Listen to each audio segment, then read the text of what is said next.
Vuhledar, une commune dont personne ou presque ne connaît le nom, elle est pourtant l'objet d'une des batailles les plus féroces en Ukraine. Nous suivons les soldats ukrainiens qui tentent d'empêcher les Russes de prendre cette petite ville. Ce qui est vrai, c'est que les pertes humaines sont importantes. Nous avons beaucoup de morts. Ces derniers jours, mon unité a perdu 6 hommes. Tu as la cible? Oui, je l'ai. Ces artilleurs ukrainiens tentent d'empêcher les Russes de progresser. Ils viennent de recevoir l'ordre de tirer au mortier sur une position ennemie.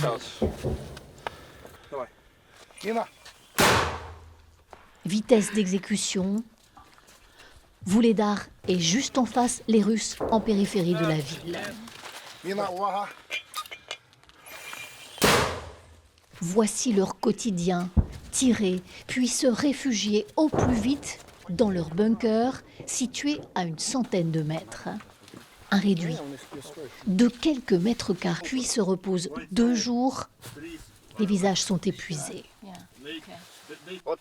Parfois c'est calme, et tout d'un coup vous recevez des frappes de tanks, de grades. Faut pas rester dehors trop longtemps. Et il y a aussi la menace des drones.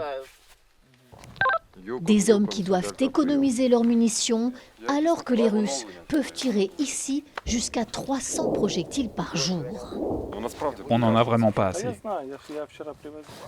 Voici une partie de leurs munitions, des obus de 120 mm fournis par les Américains. Il leur en reste très peu, tant la bataille est âpre ces derniers jours. Plus loin, un César, lui aussi dans la bataille, c'est l'un des canons modernes fournis par Paris.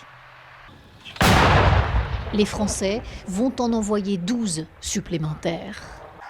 Très peu de civils dans ces villages autour de Vuhledar.